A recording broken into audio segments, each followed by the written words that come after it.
ঘড়ির কাঁটা তখন সকাল 10টার ঘরে। আরিফা বেগমের ডাকে ফিট ফিট করে চোখ মেলল নুহা। দু একবার ডাকার পরও তিনি ঘরে ঢোকেননি। নুহাকে নিচে নামতে বলেই চলে গিয়েছেন। ঘুম চোখে ধীরে উঠে বসতে হঠাৎ বুকটা দক করে উঠল নুহার। বিস্মিত দৃষ্টিতে চারপাশে তাকিয়ে নিজেকে খাটে আবিষ্কার করল নুহা। মনে পড়ল তার খাটে থাকার কথা না, তাহলে এখানে এলো কিভাবে? চোখ ছুটল চারিদিকে, আহির কোথাও নেই। দেয়ালে ঝোলানো ঘড়ির কাঁটায় দৃষ্টি পড়তেই বুঝল এ সময় আহির ঘরে থাকবে এমন আশা করাও ভুল। নুহার চোখ হঠাৎ গিয়ে থামলো সোফার উপর। বুকের ভেতর জমে থাকা হালকা ভালো লাগা মুহূর্তে বিষণ্ণতায় ডেকে গেল। সোফার একপাশে পড়ে আছে মাথার বালিশ, মানে রাতটা সেখানে কেটেছে আহিরের। নুহার অন্তরে গুঞ্জন তুলল অভিমানী কণ্ঠ। আহির কি সত্যিই আমাকে মেনে নিতে পারছে না? আমার সাথে থাকতে তার এতটাই কষ্ট? চোখ দুটো জ্বলছে নুহার, পানি টলমল করে উঠল। অভিমান ভেতরে ভেতরে জেদে পরিণত হলো। ঠোঁট কামড়ে ধীরে ধীরে উঠে দাঁড়ালো নুহা। ধীর পায়ে নিচে নেমে এসে সোফায় বসলো। মনটা পাথরের মতো ভার হয়ে আছে, অদ্ভুত এক বিষণ্ণতায় ডুবে যাচ্ছে। নুহা দরজার দিকে এক দৃষ্টিতে তাকিয়ে অপেক্ষা করতে লাগলো আহিরের জন্য। জানে এখন সে ফিরবে না। মনে মনে ঠিক করলো আজকে আহিরের সাথে সরাসরি কথা বলতেই হবে। এই লোকটা ভেবেছে আসলে কি সারা জীবন কি এভাবে এড়িয়ে যাবে? সমস্যা থাকলে বলুক, ঝগড়া করুক, চিৎকার করুক, কিন্তু এভাবে মুখে তালা এঁটে বসে থাকার মানে কি? আজ কথা বলতেই হবে, নয়তো আমি এই বাড়ি ছেড়ে চলে যাব। এইভাবে তো চলতে পারে না। তারপর যা ইচ্ছা করুক তো। তার ফিস ফিস করে বলা কথাগুলো কানে পৌঁছে গেল আরিফা বেগমের। তিনি পাশে এসে বসে হালকা কপাল কুঁচকে বললেন, এসব কি ভাবছো নুহা? মাথা খারাপ হয়ে গেছে নাকি? একেবারে উল্টো পাল্টা কথা ভেবো না, বরং চেষ্টা করে কিভাবে বরের মন যেতে যায়। চেষ্টা তো তোমার দিক থেকেই করছই না, তোমাকে তো বুদ্ধিমতী ভেবেছিলাম। গম্ভীর চোখে তাকালো নুহা, ঠোঁটের কোনো কষ্টমাখা হাসি টেনে বলল, আন্টি থুক্কু, আম্মা আমাকে কিছু আইডিয়া দেন না? আপনার ছেলের উপর আমার মেজাজ ভয়ঙ্কর খারাপ হয়ে যাচ্ছে। কোনোভাবে মুখ খুলতে চায় না। মনে হয় যেন আমার সাথে যদি একটা কথা বলে তবে পৃথিবীটাই উল্টে যাবে। আমার সাথে থাকতে আপনার ছেলের ভীষণ কষ্ট হচ্ছে, বুঝতে পারছি আমি। তো আমি কেন জোর করে থাকবো বুঝলাম না। আমাকে বিয়ে করে দয়া করতে কে বলেছিল ও মহান লোককে? আরিফা বেগম হেসে ফেললেন, আমতা আমতা করে বললেন, দেখো আমি শাশুড়ি হয়ে তোমাকে আবার কি টিপস দেবো বলো তো? এসব কি আমার কাছে নাকি? নুহা কৌতুক ভরা দৃষ্টিতে তার পাশ ঘেঁষে বসলো। গলায় মিষ্টি অনুনয়ে সুরে বলল, আরে কেন পারবেন না? আচ্ছা বলেন তো, আপনার কি কখনো আঙ্কেলের সাথে ঝগড়া হয়নি? তখন কি করতেন? আমাকে আপনার বান্ধবী ভেবে বলুন। মৃদু হাসি ফুটে উঠল আরিফা বেগমের ঠোঁটে। মাথা নেড়ে বললেন, আমাদের তো প্রেমের বিয়ে, প্রপোজ ওনারই করা, বিয়ে করার তারাও ওনারই ছিল। বিয়ের পর মনোমালিন্য হলে আমি জেদ করে বসে থাকতাম, আর তার কাজ ছিল রাগ ভাঙানো। তবে কখনো যদি উনি খুব বেশি রাগ করতেন তবে আমি চুপচাপ ওনার পছন্দের খাবার রান্না করতাম। খেতে উনি ভীষণ ভালোবাসেন। নুহা হতাশ মুখে দীর্ঘশ্বাস ফেলে বলল, এইখানেই তো আমি ফেল। আমি তো রান্নাই জানি না। আচ্ছা আম্মু, আমাদের বিয়েটা কোন ক্যাটাগরিতে পড়লো বলেন তো? প্রেমের না অ্যারেঞ্জের? যদিও অ্যারেঞ্জ, কিন্তু আপনার ছেলেই করেছে। প্রথমে বাধ্য করলো বিয়ে করতে, আর এখন আজব লোক একটা। আমি তার সাথে তার ঘরে থাকছি, তার বউ, অথচ আমাদেরকে ফিরেও দেখে না। আমি এই কয়েকদিনে এত বাজে দেখতে হয়ে গেছি। আরিফা বেগম আবারও হেসে ফেললেন। নুহার ঠোঁট ফুলিয়ে গম্ভীর ভঙ্গিতে বলল, আর আঙ্কেল এত সুইট হলে আপনার ছেলে এমন জাদরেল হলো কি করে? আপনি শিওর তো এটা আপনার ছেলে? মানে হাসপাতাল থেকে ভুলবশত অন্য কারোর সঙ্গে বদলে যায়নি তো? ঠিক তখনই কলিং বেলের শব্দ হলো। নুহা নিজে উঠে গিয়ে দরজা খুলল। দরজা খুলতে ঝাঁপিয়ে পড়ে তাকে জড়িয়ে ধরলো আরুজা। নুহা হকচকিয়ে গিয়ে তাকে ছাড়িয়ে নিয়ে মুখ বার করে বলল, কে আপনি? আমি তো আপনাকে চিনলাম না। আরুজা হেসে নুহার গাল টেনে আদুরে ভঙ্গিতে বলল, সরি সোনা, রাগ করিস না। তুই জানিস আমি দেশে ছিলাম না, তোর ফোনেও কোনো খোঁজ পাইনি। আমি কি করতাম বলতো? বাড়ি এসে শুনলাম তোর বিয়ের কার্ড এসেছিল বাড়িতে। প্রথমে চমকে গেছিলাম, যদিও জানতাম তোর বিয়ে ঠিক হয়েছে। তারপর তোকে ফোনে না পেয়ে তোর ভাইকে ফোন করি, উনি বললেন তুই ঢাকায় আছিস। তারপর পুরো ঘটনা খুলে বললেন। আমি তো শুনে 3 ঘন্টার মতো থম মেরে বসেছিলাম। আরিফা বেগম কৌতূহলী চোখে সামনে এগিয়ে এসে বললেন, আরও যা, তুমি নুহাকে চিনো তুমি? এসো ভেতরে এসে বসো, কথা বলো। আরও যার নুহা মিলে আগের সমস্ত ঘটনা শেয়ার করলো আরিফা বেগমের সঙ্গে। 3 জন মিলে গল্প গুজব আর হাসাহাসিতে গোটা মুহূর্তে প্রাণবন্ত হয়ে উঠল। ঠিক তখনই দরজার কলিং বেল আবারও বেজে উঠল। আরিফা বেগম উঠে দরজা খুলতে গেলেন। নুহা তখনও বলে চলেছে, আপনার সভ্যতার বেশে ঘুরে বেড়ানো ছেলে আসলে অতটাও ভালো না, অনেক চালাক একটা লোক। আর এখন তো আমাকে দেখলেই রাক্ষসের মতো করে। কথাটা শেষ করার আগেই আরও যা হঠাৎই ইশারা করে থামতে বলল। বিভ্রান্ত চোখে নুহা সামনে দিকে তাকাতেই বুকটা কেঁপে উঠল। দরজার কাছে দাঁড়িয়ে আছে আহির। অজান্তে শুকনো একটা ডোক গেল সে। কি জানি কতটুকু শুনে ফেলেছে আহির, তবু দ্রুত নিজেকে সামলে নিল নুহা। মুখটা শক্ত করে গম্ভীর ভঙ্গিতে সোফায় বসে রইল, যেন কিছুই হয়নি। এই সময় আহির বাসায় ফিরল কেন, সেটাই ভাবতে লাগলো।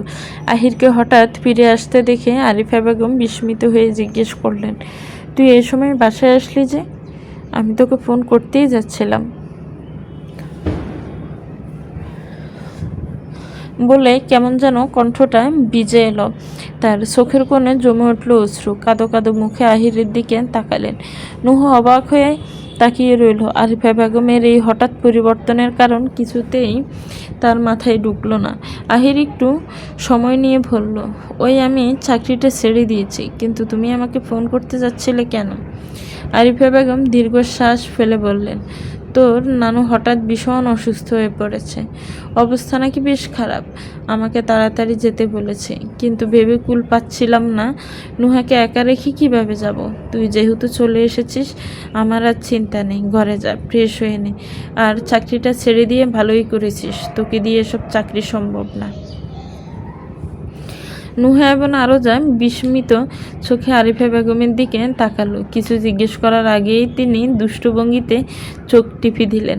তারপর আহিরের উদ্দেশ্যে বললেন, আমি আরশকে স্কুল থেকে নিয়ে যাব, তোর বাবাকেও ফোনে জানিয়ে দেব, সোজা ওখানে চলে যাবে। তুই বাড়িতে নুহার সাথে থাক, ওর খেয়াল রাখবি। আহির গম্ভীর মুখে সোজা হয়ে দাঁড়িয়ে বলল, দেখো আম্মু, যারা অবুঝ বা বাচ্চা তাদের খেয়াল রাখা হয়। আমি তো এখানে তেমন কাউকে দেখছি না। আরিফা একটু বিচলিত হয়ে বললেন, নুহা অসুস্থ আহির, তুই আমাকে কথা দে ওর খেয়াল রাখবি, নয়তো আমি শান্তিতে থাকতে পারবো না।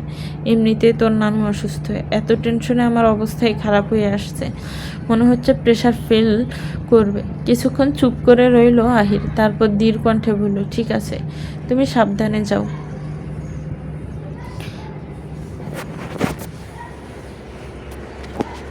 কথা শেষ করে আহির কোনো দিকে না তাকিয়ে সোজা সিঁড়ির দিকে চলে গেল। আরিফা বেগম দীর্ঘশ্বাস ফেলে ধীরে ধীরে বসে পড়লেন। নুহা কাছে গিয়ে উৎকণ্ঠিত কণ্ঠে বলল, এসব আবার কি ছিল আম্মু? নানু কি সত্যিই অসুস্থ? কিছুই তো বললেন না আমাকে। আরিফা বেগম এক চটকায় হেসে আবার দীর্ঘশ্বাস ফেললেন। বোকা মেয়ে, সবই করলাম তোমার জন্য, যাতে তোমাকে আহিরের সাথে একা রেখে যেতে পারি। শোনো, আমি তোমাদের বাড়িতে একা রেখে যাচ্ছি। মারামারি করো, ঝগড়া করো, কাটাকাটি করো, সবই করো, তবে আমি ফিরে এসে যেন কোনো ঝামেলা না দেখি। এই সুযোগ কাজে লাগাও। আমি বরং তাড়াতাড়ি রেডি হয়ে বেরিয়ে যাই, নাহলে আহির সন্দেহ করবে। হে আল্লাহ, আমার আব্বার যেন সত্যি এবার কিছু না হয়। এই বলে তিনি উঠে গেলেন নিজের ঘরের দিকে। এদিকে আরও যা এতক্ষণ ধরে হাসি চেপে রাখতে রাখতে অবশেষে কুজো হয়ে গেল হাসতে হাসতে। বলল, তোর ভাগ্য ভালো রে নুহা, যে আন্টি তোর শাশুড়ি। নুহা বিরক্ত চোখ রাঙালো। চুপ কর তুই। আরও যা গম্ভীর ভঙ্গি করে বলল, আচ্ছা শোন, আমি এখন যাই, তুই কিন্তু এই সুযোগটা কাজে লাগায়। যেভাবে হোক আহিরের সাথে কথা বলার চেষ্টা কর, কোনো হেল্প দরকার হলে অবশ্যই বলবি।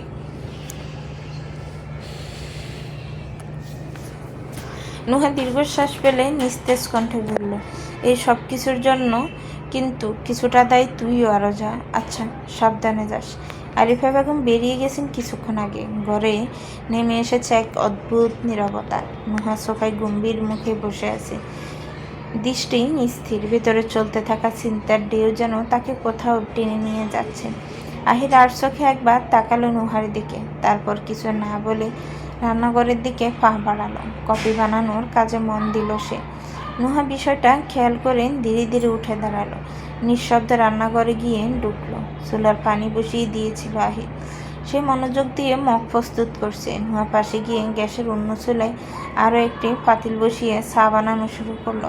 হঠাৎ আহির চিনির বোয়ামের দিকে হাত বাড়াতে নুহা খপ করে সেটি নিজের হাতে তুলে নিল।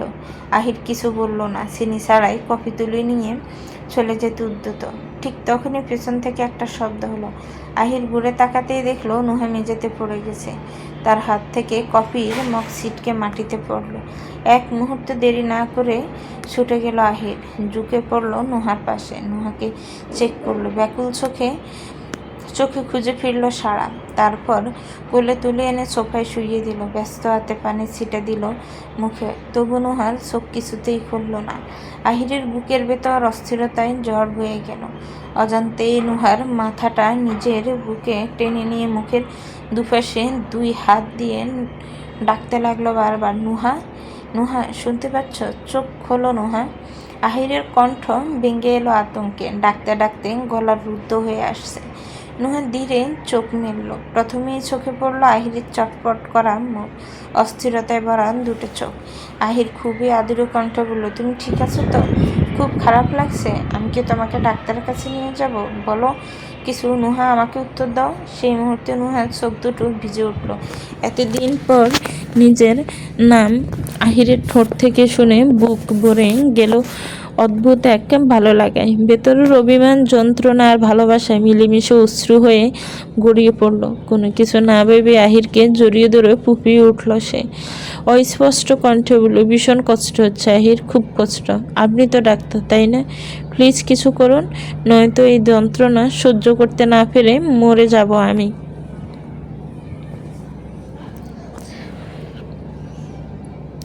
আহির ব্রুজোড়া কিঞ্চিত কুঁচকে নুহার দিকে তাকিয়ে গম্ভীর গলায় বলল, অনেক হয়েছে নাটক। এখানে এসেছ সুস্থ হতে না উচ্ছিংড়ে ফনা দেখাতে। নিজের অসুস্থতার খবর নেই, অথচ বাকি সব দিকে দারুণ খেয়াল, তেজও কম নয়। অন্যের সাহায্যের প্রয়োজন তোমার হয় নাকি? সুস্থ হতে এসেছ, তাড়াতাড়ি সুস্থ হও, তারপর বিদায় নাও। আহিরের কথা শেষ হতে নুহা তড়িগড়ি করে উঠে বসলো। অভিমান আর রাগ একসাথে চেপে ধরেছে বুকের ভেতরটা। যেমন গরম রোদ্দুর হঠাৎ পড়ে জ্বালা ধরায়, তেমনি অনুভব হলো। বেশি নিচ্ছে করলো লোকটার মুখে জোরে একটা থাপ্পড় বসিয়ে তার মুখের তাচ্ছিল্য ভাঙতে। তবে নেত্রযুগল বেইমানি করলো, ইতিমধ্যে জলে টইটুম্বুর করে উঠেছে। আহির একবারও তাকালো না নুহার দিকে। নির্লিপ্ত মুখে উঠে যেতে নুহা নিজেকে সামলে নিয়ে বলল, আপনার সমস্যা আসলে কি? আসার পর থেকে দেখছি বারবার খারাপ ব্যবহার করছেন। সব দোষ কি কেবল আমারই? আপনার কোনো ভুল নেই? এত কিছু ঘটার পরেও আমি আপনার সামনে এসে ক্ষমা চাইছি, সব কিছু ঠিক করার চেষ্টা করছি, আর আপনি আপনার এই অহংকার নামাতে পারছেন না। আচ্ছা, একটা কথা আজকে সত্যি করে বলুন তো, আপনার কি এখন আর আমাকে ভালো লাগে না? এটাই কি আসল কারণ? আহির থেমে ঘুরে দাঁড়ালো, ঠোঁট বাঁকিয়ে এক ফোঁটা তাচ্ছিল্যের হাসি দিয়ে বলল, আমার ভুল। হ্যাঁ, আমার ভুল হয়েছে বটে। সেই ভুলের মাসুলই আমি দিচ্ছি। আমার তোমাদের অপমান করা উচিত হয়নি, তাই না? তোমাকে বিয়ে করা উচিত হয়নি। আমার উচিত ছিল কাচ্চি ফ্লাওয়ার রোস্ট পেটপুরে খেয়ে তোমাকে মন থেকে দোয়া দিয়ে চলে আসা, তাই না? কিন্তু বিশ্বাস করো, আমি আমার কোনো কাজের জন্য এতটুকুও অনুতপ্ত নই। তাই মাপও চাইতে পারবো না, যা ইচ্ছে করে নাও। আমার মুখটা মুহূর্তে তেতো হয়ে উঠল। এই মানুষের সঙ্গে তর্ক করা যে একেবারেই বৃথা, তা হাড়ে হাড়ে টের পেল। মাথাটাও ভারী লাগতে শুরু করলো। আবার সোফায় গুটিসুটি মেরে শুয়ে পড়ল। নিষ্প্রভ কণ্ঠে বলল, আমি আপনাকে কি করব বলুন?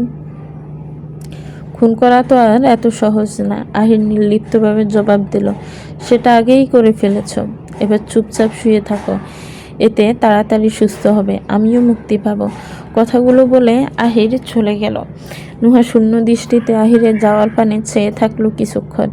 বুকের ভেতর অজস্র অভিমান গুঞ্জন তুলল। আহিরের তিক্ত কথাগুলোর থেকে আহিরের সাথে যে কথা হলো, এই বিষয়টা নুহাকে ভিতর থেকে প্রশান্তি দিল। তেতো হোক, রাগ দেখাক, কঠিন হোক তাও তো কথা বলল। সোফাতে গুটিসুটি মেরে কখন ঘুমিয়ে পড়েছিল নুহার খেয়াল নেই। ঘুমের ঘোর থেকে তাকে টেনে বের করে আনলো রান্নাঘর থেকে আসার ছোট একটা আওয়াজে। নুহা বিড়াল ভেবে তাড়াতাড়ি করে রান্নাঘরে ঢুকে দেখলো আহির। নুহার মনে পড়লো তাড়াহুড়োতে আরিফা বেগম রান্না করে রেখে যাননি। নুহা রান্নাঘরে জানালা দিয়ে বাহিরে তাকাতেই দেখলো ঘন অন্ধকার। মুহূর্তে আরও একটু চমকালো নুহা। রাত হয়ে গেছে, তার মানে আহিরের নিশ্চয়ই খিদে পেয়েছে। দুপুরে হয়তো ইগোর ছোটে নিচে আসেনি, আর এখন যখন এসেছে তো এসে কিছুই পায়নি। নুহা এগিয়ে গিয়ে বলল, ওই আম্মু কিছু রান্না করে যাননি? আমারও তো খেয়াল ছিল না। আপনি বাহিরে গিয়ে একটু অপেক্ষা করুন, আমি ব্যবস্থা করছি। আহির নুহাকে একবার দেখে বসার ঘরে গিয়ে বসলো। নুহার মেজাজ খারাপ করা ছাড়া এই লোকের আর কোনো কাজ নেই। এমনভাবে তাকানোর কি আছে? মনে হচ্ছে চোখ দিয়ে গুলি করবে। খুবই খচ্চর একটা। নুহা মনে মনে আহিরের গোষ্ঠী উদ্ধার করতে গিয়ে হঠাৎ থেমে গেল। রান্নার দায়িত্ব তো নিয়েছে, কিন্তু রান্না কিভাবে করবে? আর এ সাহেব ও একবারও মানা করলো না। নীরব আছে মানে সম্মতির লক্ষণ। এখন যদি নুহা কিছু না করতে পারে সেটা ভীষণ বড় অপমান হবে। হুট করে নুহার মনে হলো খিচুড়ি বানালে কেমন হয়। এমনিতে খিচুড়িতে সব কিছু একসাথে দিয়ে দিলেই হয়ে যাবে, আর তাড়াতাড়িও হয়ে যাবে। সব কিছু ভেবে নুহা তাড়াতাড়ি করে খিচুড়ি রান্না শুরু করলো। প্রায় 1.5 ঘন্টা সময় নিয়ে খিচুড়ি রান্না শেষ হলো তার। রীতিমতো জোরে জোরে শ্বাস নিচ্ছে নুহা। অসুস্থ শরীরে ভীষণ ক্লান্ত লাগছে, তবুও মনে মনে একটা প্রফুল্লতা কাজ করছে। নুহা রান্নাঘর থেকেই চেঁচিয়ে বলল, এবার খাওয়ার জন্য আসা হোক। আহির ফোন হাতে বসেছিল। একটু মৃদু হেসে উঠে গিয়ে ডাইনিং টেবিলে বসলো।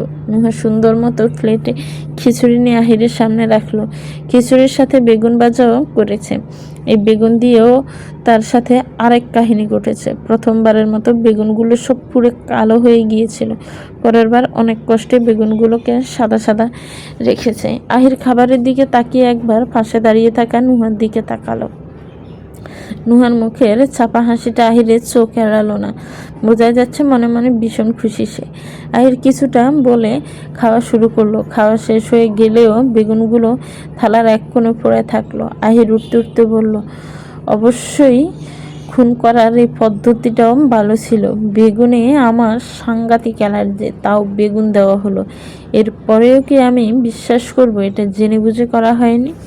নুহার ঠান্ডা মাথাটা আবারও কৌশলে খুব সুন্দর করে মতো গরম করলো এই লোক। এত বড় কথা, নুহা তাকে মারতে চাইবে? কোথায় খাবার খেয়ে প্রশংসা করবে তা নাক ফোটা দিচ্ছে। এর জন্য এত কষ্ট করে রান্না করলো। সবাই সব কিছুর যোগ্য না। নিজেকে এটা বলে শান্ত করলো নুহা। শুধু কথা বাড়াতে ইচ্ছে করলো না তার। ও বেশ খিদে পেয়েছে। খাবার বেড়ে নিয়ে খেতে বসলো। আহির তখনও দাঁড়িয়ে। নুহা একবার আহিরের দিকে আর চোখে তাকালো। আহির ফোনে মনোযোগ দিয়ে কিছু করছে। খাবারের প্লেটে হাত দিতে হাতটা পুনরায় ছিটকে সরিয়ে নিল নুহা। মনে পড়লো তখন আলুর সাথে কাটাকাটির যুদ্ধ করতে গিয়ে হাতে বিশ্রীভাবে কেটেছিল তার। আহির ফোনটা রেখে আচমকা নুহার হাতটা ধরে দেখতে লাগলো। নুহা অবাক হয়ে আহিরের দিকে তাকালো। আহির হাতের দিকে তাকিয়ে বলল, বেশ অনেকটাই কেটেছে, ব্যান্ডেজ করা জরুরি। একটু আমার সাথে আসা হোক। আম্মুকে কথা দিয়েছি তার মেহমানের খেয়াল রাখব।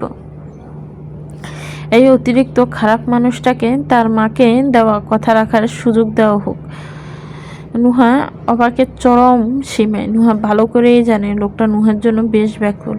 তখন জ্ঞান ফেরার পর আহিরের অস্থির চোখ দুটো দেখেছিল সে, তাও মুখে স্বীকার করবে না।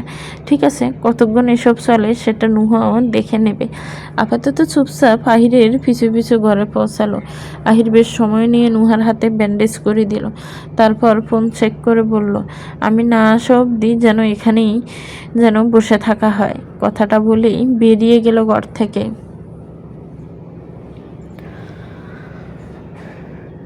নুহা অবাক চোখে আহিরের যাওয়া দেখলো। চাইছেটা কি এই লোক? মাথায় কি ঘুরছে তার? আহির বেশ কিছুক্ষণ পর ফিরে আসলো হাতে খাবারের প্লেট। নুহা খেয়াল করলো প্লেট ভর্তি কাচ্চি বিরিয়ানি। প্লেটটা নিয়ে নুহার পাশে বসতে নুহা বলল, খাবার অলরেডি রান্না করা আছে, তো এসবের মানে কি? আহির এক লোকমা খাবার নুহার মুখের কাছে এগিয়ে দিয়ে নির্লিপ্ত গলায় বলল, কেউ আমাকে এত কষ্ট করে এত কিছু রান্না করে খাওয়ালো, তাই আমিও কৃতজ্ঞতা থেকে তার জন্য এইটুকু করছি। বেশি না বকে খেয়ে নিলে ভালো হয়। নিচের থালা বাসনগুলোও তো আমাকেই ধুতে হবে। রান্নাঘরেও একটা ছোটোখাটো জ্বর বয়ে গেছে, ওইগুলোও গোছাতে হবে। অনেক রাত হয়েছে। নুহা খাবারটা মুখে নিয়ে মাথা নিচু করে ফেলল। আসলে এই রান্নাঘরের অবস্থা খারাপ কিছু, কিন্তু আহিরের হঠাৎ করে বিরিয়ানি নিয়ে আসার কারণটা নুহা বুঝল না। নুহার বিরিয়ানি পছন্দ হলেও এখন খেতে তেমন ইচ্ছে করছে না। জীবনে প্রথমবার এত কষ্ট করে নিজের হাতে রান্না করেছে, ওইটাই খেতে ইচ্ছে করছে। তবে আহিরের সামনে আর কিছুই বলল না, চুপচাপ খেতে লাগলো। খাওয়া শেষ হতেই আহির প্লেট নিয়ে নিচে নেমে এলো। নুহা পেছন পেছন এলো কিছুটা সাহায্য করার জন্য। আহিরকে মনোযোগ দিয়ে থালা ধুতে দেখে নুহার কেন যেন ভীষণ হাসি পেল। নুহা খেয়াল করলো আহির নুহার প্লেটের খাবারগুলো ফেলতে যাচ্ছে। নুহা ছুটে গিয়ে আহিরের হাত ধরে বলল, কী করছেন আপনি? এগুলো ফেলছেন কেন? আহির নির্লিপ্তভাবে জবাব দিলে, এমনি। তোমার সমস্যা কি? আমার সমস্যা কি মানে? এগুলো আমি কষ্ট করে রান্না করেছি, এগুলো ফ্রিজে রেখে দিন, আমি সকালে খাবো। এগুলো সকালে কেন কেন কখনোই খাওয়া যাবে না। কোনো সাধারণ মানুষ এগুলো খেতেই পারবে না। কেন? এটা আমি রান্না করেছি তাই? জঘন্য লেগেছে আপনার কাছে? তাহলে খেয়েছেন কেন? আমার সাথে সাথে এখন আমার সমস্ত জিনিস আপনার কাছে বিরক্তিকর হয়ে গেছে। আমাকে মেহমান মনে করে আমার খেয়াল রাখছেন, আমার ভালোবেসে করা কাজের আবার অন্যভাবে প্রতিদান দিচ্ছেন। আমি এতটা কষ্ট করে যদি পৃথিবীর সবচেয়ে জঘন্য খাবারটা কারোর জন্য বানাতাম, তাহলেও সে খুশি খুশি খেয়ে নিত। আর আপনি?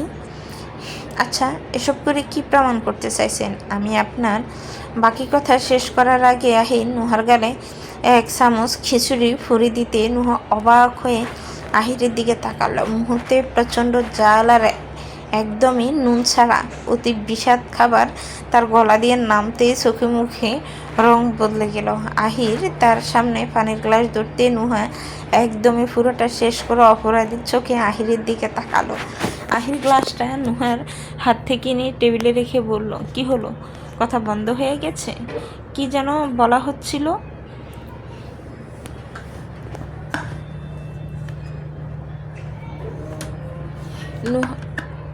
মুহূর্তে নুহা মাথা নিচু করে ফেলল। সমস্ত কথায় যেন বলতে বসেছে সে। এতটা জঘন্য খাবার আহির চুপচাপ খেয়ে নিয়েছে, এটা ভাবতে নুহার নিজের উপর নিজেরই রাগ হলো। সামান্য রান্নাটুকু সে করতে পারে না, একটা খাবার এতটা জঘন্য কিভাবে হতে পারে? প্রচণ্ড রাগে চোখে পানি চলে এলো নুহার। আহির তাচ্ছিল্যের হাসি দিয়ে বলল, কথাটা ঠিক, পৃথিবীর সবচেয়ে জঘন্য খাবার তুমি বানালেও তোমার এক্স হবু বর বোধহয় খুশি খুশি খেয়ে নিত। প্রচণ্ড ভালো যে বাসে, কিন্তু কি বলো তো, আমি তার মতো অতটা মহান আর সাহসী নই তো, তাই কাঁচা বেগুনটা খাওয়ার মতো সাহস দেখাতে পারলাম না, আর না তো দ্বিতীয়বার এই খাবার খাওয়ার সাহস দেখাতে পারবো। আহিরের খোঁচাপূর্ণ কথাটা নুহার বুকে তীরের মতো বিঁধল। একটু চুপ থেকে বলল, অদ্ভুত, এসবের মধ্যে তুষার ভাই কোথা থেকে এলো? আমি তো সেটাই বুঝতে পারছি না। আপনি খামোখা ওকে টানছেন কেন? আপনার খারাপ লাগলে আপনি বলতে পারতেন। আপনি বাকি কথা শেষ করার আগে আহির হঠাৎ নুহার বাহু শক্ত করে টেনে দেয়ালের সাথে চেপে ধরল তাকে।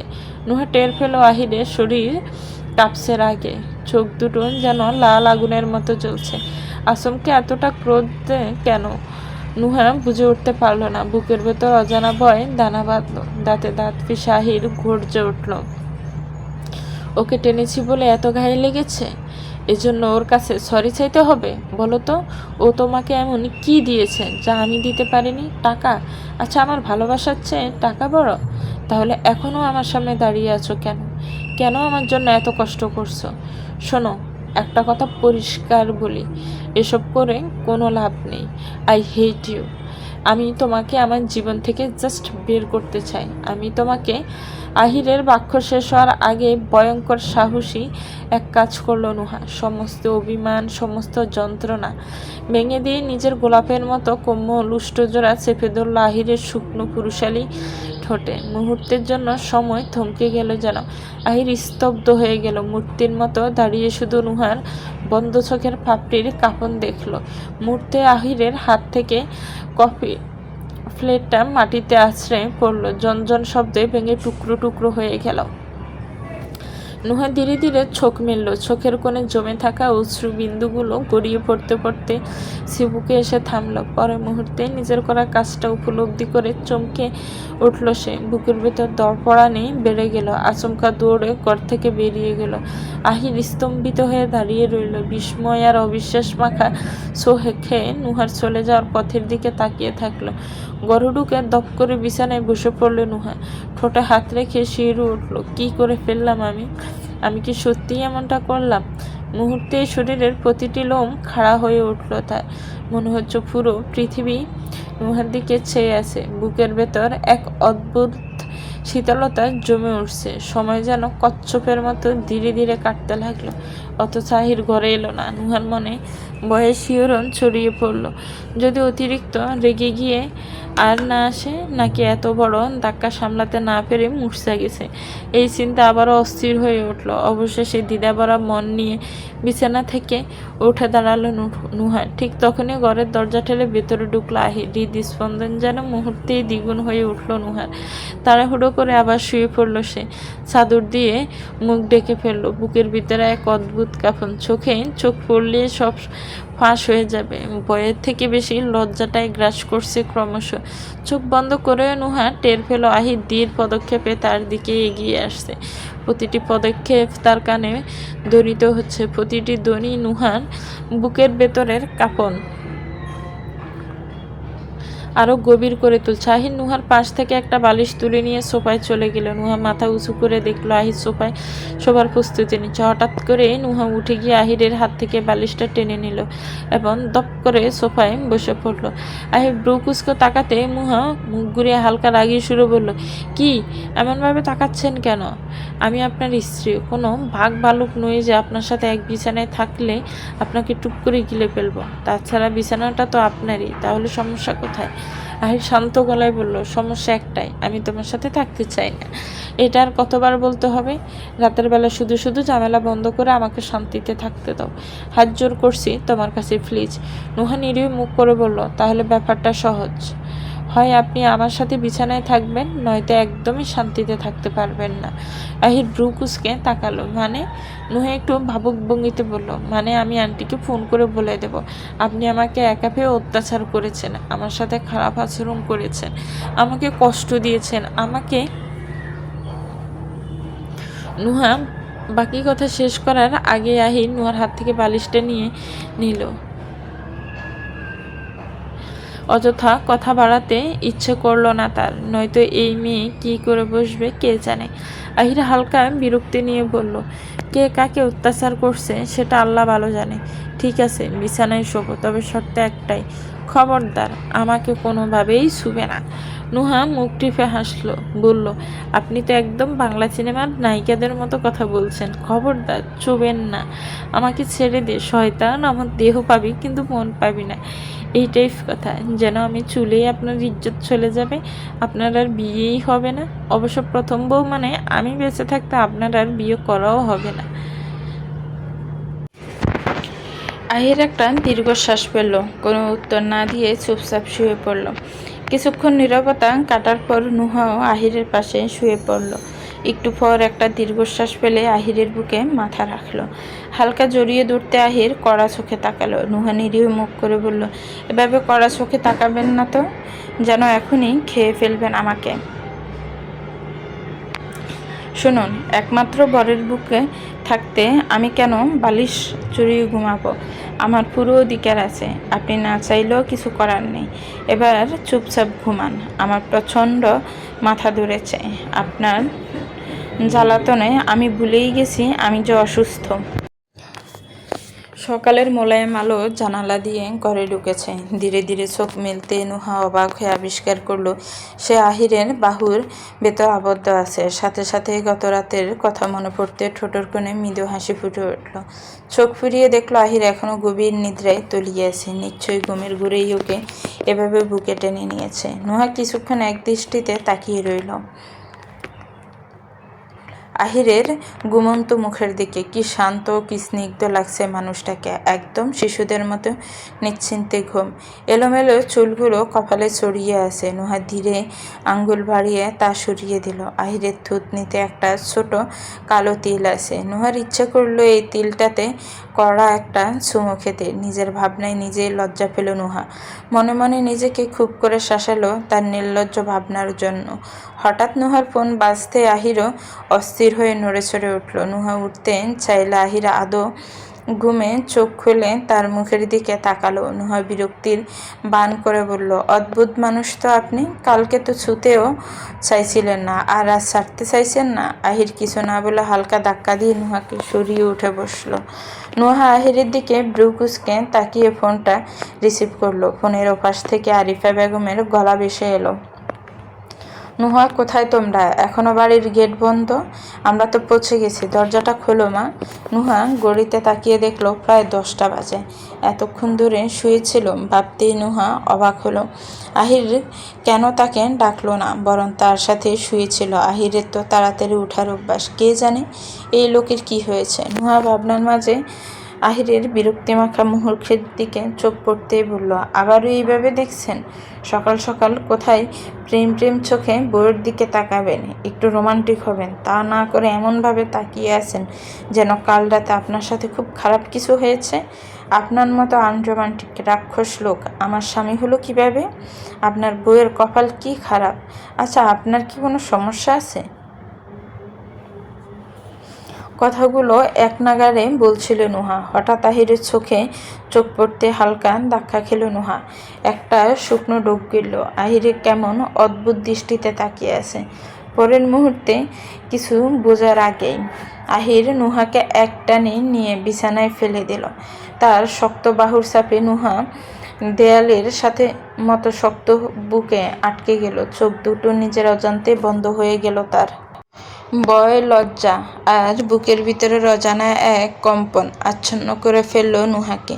কিছুক্ষণ পরে সাহস করে নুহা চোখ মেলতে দেখল আহিরের মুখ একদম তার মুখের উপর, এতটা কাছে যে আহিরের প্রতিটি শ্বাস সে অনুভব করতে পারছে নিজের গালে, ঠোঁটে। আহিরের উষ্ণ নিঃশ্বাসে গা শিউরে উঠছে নুহার। আহির ধীরে মাথা আর একটু নামিয়ে আনলো। ফু দিয়ে নুহার মুখের চোখে পড়ে থাকা কয়েকটি চুল সরিয়ে দিল। গাঢ় কণ্ঠে বলল, কি যেন বলছিলে? বলো, আমি শুনছি। এখন হঠাৎ থেমে গেলে কেন?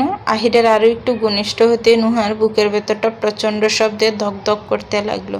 এত জোরে বুক দুকপুক করছে যে মনে হচ্ছে চারপাশে সবাই শুনে ফেলবে। হাত দুটো অজান্তে কাঁপতে শুরু করলো। আঙ্গুলগুলো আঁকড়ে ধরলো বিছানার চাদর।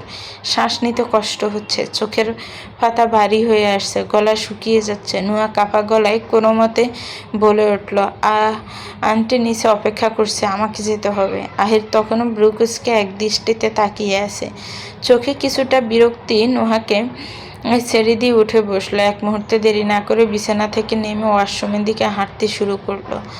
বলল, পরের বার আর এমন দুঃসাহস করবে না। আমি অনেক সহ্য করেছি তোমাকে, আর না, আর আমাকে উস্কিও না, ভোগান্তি তোমারই হবে। রাতে বাড়িতে ছোটোখাটো এক আয়োজন করেছিলেন রৌফ মেয়ের ঘনিষ্ঠ কিছু মানুষকে নিমন্ত্রণ করা হয়েছে। উদ্দেশ্য নুহাকে সবার সাথে পরিচয় করানো এবং আনুষ্ঠানিকভাবে আহিরের বিয়ের কথা ঘোষণা করা। আয়োজনের আগে থেকে ব্যস্ত ছিলেন আরিফা বেগম।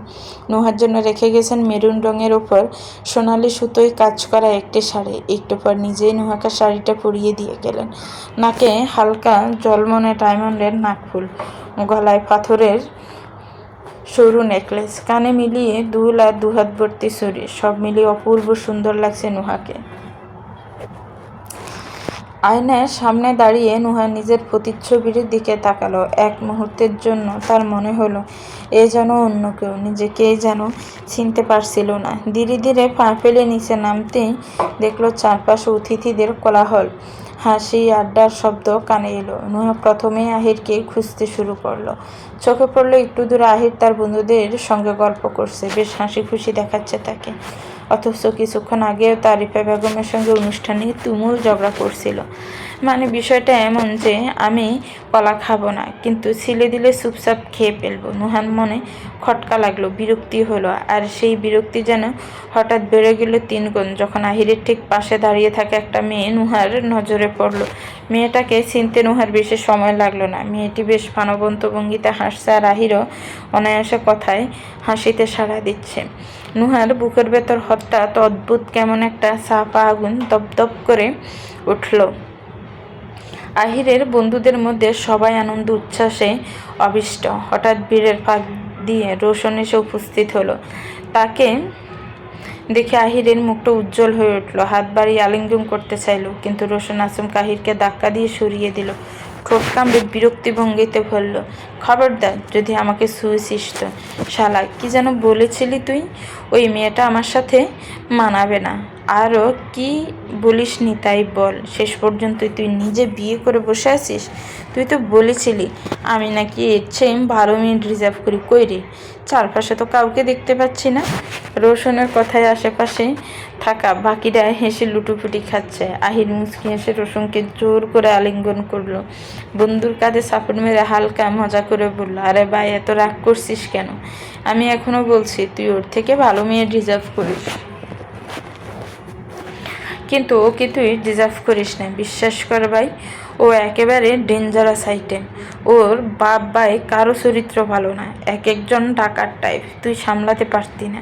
রোশন চোখ কুঁচকে তাকালো, অন্ত ক্লিষ্ট ভঙ্গিতে বলল, চুপ কর তুই। যা বোঝার আমি বুঝে গেছি। আমাকে কি তোর ছোট বাচ্চা মনে হয়? আরিফা বেগমের ডাকে রোশনকে ছেড়ে আহির মায়ের দিকে এগিয়ে গেল। নুহার পাশে গিয়ে দাঁড়াতে নুহা চোখ মুখ কুচকে আহিরের দিকে তাকালো। অভ্যন্তরের দহন চেপে রেখে দাঁত কি চিবিয়ে বলল, এতদিন পর এক্সকে দেখে সুখানুভূতির প্রাচুর্য মগ্ন হয়ে গেছেন দেখছি। মনের মধ্যে হাজার হাজার প্রজাপতি উড়াউড়ি দৌড়াদৌড়ি করছে নিশ্চয়। আপনার বউকে কেন্দ্র করে যে এই আয়োজন, সেদিকে তো আপনার খেয়ালই নেই। আপনার যে একটা বউ আছে সেটাও ভুলে বসেছেন মনে হয়। আহির বিরক্ত চোখে তাকিয়ে বলল, কি বাজে কথা বলছো? তোমাকে আগেও বলেছি ও আমার এক্স না, তাও তুমি এক কথা বারবার বলতে থাকো। সমস্যাটা কোথায় তোমার? এখন এই রিয়া আবার রিয়া থেকে আপনারও হয়ে গেছে, তাই না? যদি আপনার সাথে আপনার ওর কোনো সম্পর্ক না থেকে থাকে, তাহলে সেদিন অত রং ডং করে আমাকে সাজিয়ে ওকে জেলাস ফিল করাতে নিয়ে গিয়েছিলেন কেন? দেখো, তোমাকে আমি মোটেও জেলাস ফিল করাতে নিয়ে যাইনি। রিয়ার অনেক আগে থেকেই আমার প্রতি একটা দুর্বলতা ছিল, কিন্তু আমি ওকে রিয়াকে কখনোই সেই চোখে দেখিনি। কোনোভাবেই ওকে বোঝাতে পারছিলাম না বিষয়টা। আমি চাইনি ও হার্ট হোক, তাই রোশনের বুদ্ধিতে ছোট একটা নাটক করতে হয়েছে, ব্যাস এইটুকু। আর ও তোমার মতো না, বুঝেছ? এত কিছুর পরেও আমাকে ভালোবাসে। আমার আফসোস হওয়া উচিত, ওর মতো কাউকে আমি হারিয়েছি।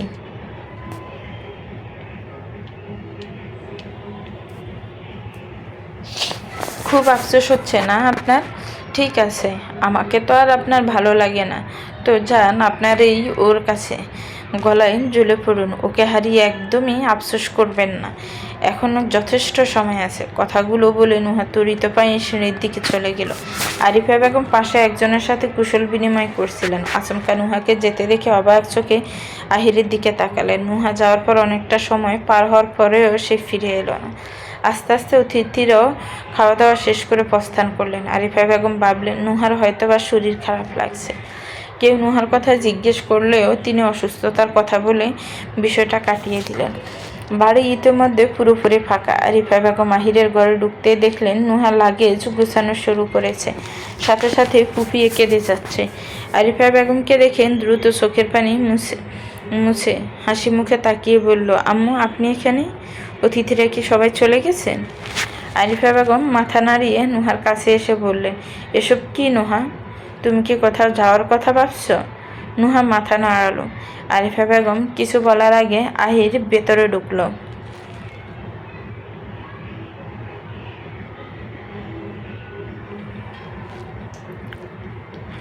আহিরের দিকে একবার তাকিয়ে আরিফা বেগম কিছু না বলে চলে গেলেন। ভীত চোখে একবার নুহা আহিরের দিকে তাকিয়ে পুনরায় নিজের কাজের গতি বাড়ালো। আহির খাটের উপর থেকে নুহার ব্যাগটা নিয়ে সোফায় রেখে দিতেই নুহা ক্ষুব্ধ চোখে আহিরের দিকে তাকালো। প্রচণ্ড রাগে নাকের ফাটা ফুলে উঠল তার, তবে একটাও কথা বলল না।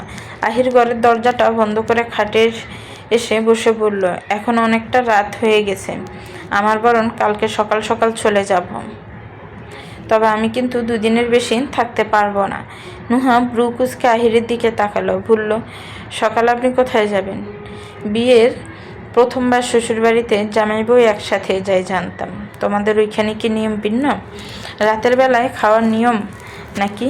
দেখুন, এখন না, আর এসব কথার কোনো মানে নেই। একটা কথা পরিষ্কার শুনুন, কালকেই আমি এই বাড়ি ছেড়ে চলে যাব, আর আপনার জীবন থেকেও বরাবরের মতো চলে যাব। আপনি ঠিকই বলেছেন, আমি হয়তোবা সত্যিই আপনাকে ভালোবাসিনি। যদি সত্যি ভালোবাসতাম তাহলে নিশ্চয়ই এত সহজ অন্য কাউকে বিয়ে করার কথা ভাবতে পারতাম না। আসলে আপনার জন্য সবটা যতটা সহজ মনে হচ্ছে, আমার কাছে এতটা সহজ ছিল না। জন্মের পর থেকে কখনো আব্বুকে আমার সাথে ভালোভাবে কথা বলতে শুনিনি, না তো আমার বিষয় নিয়ে ভাবতে দেখেছি। কিন্তু যখন আব্বু নিজে আমার বিয়ে নিয়ে উৎসাহ দেখালো, আমাকে বুকে টেনে নিয়ে বলল, আব্বু আমাকে ভালোবাসে আর এই বিয়েটা দিয়ে সারা জীবন আমাকে তার সাথে রাখতে চায়, আমি না করতে পারিনি। অবশ্য আমি আপনাকে এসব কেন বলছি আমি ঠিক কি এসব শুনতে চান নাকি? ঠিক বলেছ, আমি এসব একদমই শুনতে চাই না। আপাতত তুমি চুপ করলে খুশি হব। রিয়াকে একটা কল করে জিজ্ঞেস করতে হবে ঠিকঠাক বাড়ি পৌঁছালো কিনা। আহিরের গা ছাড়া কথাবার্তায় নুহার রাগটা তরতর করে বাড়ল।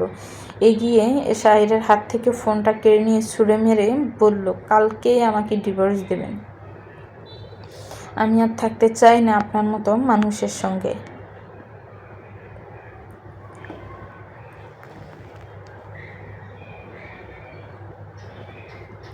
আহির শুধু মাথা সম্মতিসূচকভাবে নাড়ল, তারপর বসা থেকে উঠে ঘরের লাইট অফ করলো। অন্ধকারে হঠাৎ নুহাকে কোলে তুলে নিল। নুহা চটপট করতে করতে আহিরের শক্ত বুকে ঠেসে গেল। আহির পাত্তা দিল না। ধীরে ধীরে নুহাকে বিছানায় শুইয়ে দিয়ে নিজেও আছোয়া হলো। নুহার কানের কাছে মুখ নিয়ে বলল, এত চটপট করছো কেন? কালকে ডিভোর্স দেবো তো? সেটা না হয় কালকে দেখা যাবে। তুমি তো স্বামী থাকতে কোলবালিশ নিয়ে একা ঘুমাতে পারবে না, তাই বিছানায় তুলে এনেছি। কিছু বলার আগেই গ্রীবাদেশে আহিরের পুরুষালী উষ্ঠের স্পর্শে কেঁপে উঠল নুহা। শরীর যেন সবল অজ্ঞান, প্রতিটি কোষ অদৃশ্য উত্তাপে ঝলমল করছে। পৃথিবীর সমস্ত শব্দ হঠাৎ স্তব্ধ হয়ে গেল। শুধু নিঃশ্বাসের গতি, স্পর্শের নরম তরঙ্গ এবং কাছাকাছি থাকা অদৃশ্য ঘ্রাণেরই অস্তিত্বে রইল। নুহা অনুভব করল আহিরের হাতের কোমল স্পর্শ, নিঃশ্বাসের উষ্ণতা, অম্লান ফলয়ের মতো নিষ্ঠ উত্তাপ। সমস্ত তিক্ততা, সমস্ত ক্ষোভ মুহূর্তের সঙ্গে মিলেমিশে অদৃশ্য হয়ে গেল। চোখ বন্ধ করে নুহা আঁকড়ে ধরল প্রতিটি মিষ্টি স্পর্শ, প্রতিটি নীরব আবেগের স্পন্দন। আহিরের চুলের বাজে রাখা হাতের মুষ্টি প্রবল হলো। আহির কোমল মমতায় সেগুলো মুছে দিল। মুহূর্তগুলো ভেসে গেল এক অদৃশ্য সীমানায়। সূর্যের প্রথম কিরণ ধীরে ধীরে ঘরে ঢুকছে। জানালার কাছে ফুড়ে নরম সোনালি আলো ঘরের প্রতিটি কোণকে আলিঙ্গন করেছে। মুহূর্তের মধ্যে নুহার ঘুম ভাঙল। ফিটফিট করে চোখ মেলতে সে অনুভব করল নিজেকে আহিরের নগ্ন বাহুর মাঝে বন্দি। রাতের সমস্ত দৃশ্য একরাশ আঁখি ফটে বেশি উঠল। গাল দুটো রক্তিমাবায় ছেড়ে গেল নুহার। অস্থির হাত বাড়িয়ে নুহা ছুঁয়ে দিল আহিরের এলোমেলোভাবে কপালে পড়ে থাকা চুলগুলো। আহিরের চোখে সূর্যের আলো পড়তেই ঘুমের মধ্যে চোখ মুখ কুঁচকে ফেলল। নুহা হাত দিয়ে আলো আড়াল করতেই মুহূর্তের মধ্যে আহিরের মুখে বিরক্তি বেশ ম্লান হয়ে গেল। নুহা মৃদু হেসে ঠোঁট ছোঁয়ালো আহিরের কপালে। ওঠার জন্য নড়াচড়া করতে আহিরের ঘুম জড়ানো কণ্ঠ কানে এলো। সকাল সকাল ছটফট করছো কেন? সারা রাত যন্ত্রণা দিয়েও শান্তি মেলেনি তোমার, এখনও ডিভোর্স লাগবে? নুহা অবাক হয়ে আহিরের দিকে তাকালো। মুখের হাসিটুকু জোর করে চেপে রেখে বলল, আর কতবার রিপিট করুন আপনি কথাটা? ভালোভাবে কিছুক্ষণ চুপচাপ শুয়ে থাকো তো, নয়তো অনেক কিছু রিপিট করতে হবে। আপনার মতো সবাই বেকার না। ছাড়ুন আমাকে, মিথ্যেবাদী অসভ্য লোক। আহির শুনল না। নুহাকে আরও আষ্টেপৃষ্টে জড়িয়ে ধরে ধীরে ধীরে ফের পাড়ি জমালো ঘুমের দেশে। নুহা গুটিসুটি মেরে ঢুকে গেল প্রিয় পুরুষের বুকে। আবেশে চোখ দুটো বন্ধ করে ফেলল। পরিশিষ্ট ওটির বাইরে অসহায়ভাবে পায়চারি করছে আরিফা বেগম আর রূপ মির। ভিতরে নুহার ডেলিভারি চলছে। আরিফা বেগম বারবার ভিতরে যাওয়ার চেষ্টা করলেও সাহসে কুলাচ্ছে না তার। অযথা রূপ মিরের উপর রাগ দেখাচ্ছেন বারবার। নুহার নর্মাল ডেলিভারি হবে। আহির নুহার মাথার কাছে দাঁড়িয়ে, পাশে আরও 4 জন নার্স। সবাই নুহার কাণ্ডে চোখ ঠোঁট টিপে হাসছে। নুহা দাঁত মুখ খিসে ব্যথা সহ্য করার চেষ্টা করছে। তীব্র ব্যথার সঙ্গে তার নিঃশ্বাস শব্দহীন হয়ে গেছে। সারা মুখে গামের বিন্দু চোখে পড়ছে। আহিরের দেওয়া সান্ত্বনা যেন আরও অসহ্য মনে হচ্ছে। প্রতিটি শব্দ যেন ব্যথার তীক্ষ্ণতাকে আরও বাড়িয়ে দিচ্ছে। আহির নুহার হাতটা শক্ত করে ধরে বলল, আর একটু সহ্য করো। এই তো। নুহা অগ্নিদৃষ্টিতে আহিরের দিকে তাকালো। দাঁত মুখ খিসে বলল, তখন থেকে আর একটু করেই যাচ্ছে। আমি মরে যাচ্ছি। আপনার মজা মনে হচ্ছে, তাই না? দেখো নুহা, আমি বুঝতে পারছি। আহিরের কথা শেষ হওয়ার আগে নুহা চেঁচিয়ে উঠল, কিভাবে বুঝতে পারছেন আপনি? কয়টা বাচ্চা প্রসব করেছেন আপনি? এই আপনার বক বক আমার একটুও ভালো লাগছে না, জাস্ট অসহ্য লাগছে। নার্স প্লিজ ওনাকে বাইরে বের করে দিন। একজন নার্স নরম কণ্ঠে বলল, স্যার উনি যখন বলছেন তখন আপনি সরুন, আমি ওনাকে দেখছি। নার্সটা মাথার দিকে আসতে নুহা আরও চেঁচিয়ে উঠল, সরে দেখাক ওনার কত সাহস। আপনি আপনার জায়গায় থাকুন। নার্স করুণ চোখে আহিরের দিকে তাকিয়ে বলল, স্যার উনি আসলে কি চাইছেন? আমি তো কিছুই বুঝতে পারছি না। আহির বিড়বিড় করে বলল, 4 বছরে আমি এখনো বুঝে উঠতে পারলাম না, আপনি 4 ঘন্টায় আর কি বুঝবেন? নুহা দাঁত মুখ খিসে চিৎকার করলো, আমি এখানে ব্যথার চোটে মরতে বসেছি, আর আপনি নার্সের সঙ্গে আপনার এত কিসের গুজুর গুজুর? আপনাকে তো আমি পরে দেখছি। আগে বজ্জারটা আসতে দিন। বাপ বাচ্চা দুজনেই শেষ করে দিল আমাকে। উফ। বেশ কিছুক্ষণ পর শিশুর প্রথম কান্না কানে পড়তে চমকে উঠলেন আরিফা বেগম আর রউফ মির। নার্স শিশুটিকে কোলে নিয়ে ধীরে ধীরে আহিরের দিকে গিয়ে বললেন, কনগ্রাচুলেশনস, মেয়ে হয়েছে। আহির নিস্তেজ নুহার কপালে ঠোঁট ছুঁয়ে কাঁপা কাঁপা হাতে শিশুটিকে কোলে নিল। নুহার ক্লান্ত চোখে মুখে মুহূর্তের উত্তেজনা খেলা দেখা গেল, সাথে চোখের কোণ বেয়ে গড়িয়ে পড়ল কয়েক ফোঁটা তপ্ত জল। এটা বোধ হয় আনন্দ অশ্রু। আহির শিশুটিকে নুহার কাছে দিতে নুহার ঠোঁট ছোঁয়ালো ওর কপালে। আহির মৃদু হেসে নুহার কানে কানে বলল, এখনও কান্নার কি আছে? নার্সের সাথে কথা বলেছি তাই, নাকি মেয়ে হয়েছে আমি জিতে গেছি তাই? 4টা বছর কেটে গেছে নুহা, জীবনের শেষ বছর অবধি কাটাতে হবে বেকার ডাক্তারের সাথে। আমি 4 বছরেও তোমাকে একটা কথা বলিনি, তাই না? নুহা মাথা নাড়ালো, মানে সে শোনেনি। আহির নুহার কপালে ঠোঁট ছোঁয়ালো, বলল, ভালোবাসার ঢেউয়ে বয়ে যায় প্রাণ, তুমি না থাকলে শূন্যই যান। আকাশ, সমুদ্র অথবা ভূমি, আমার চির আশ্রয়, মনের রঙে তুমি। তো ভিউয়ার্স, সমাপ্ত।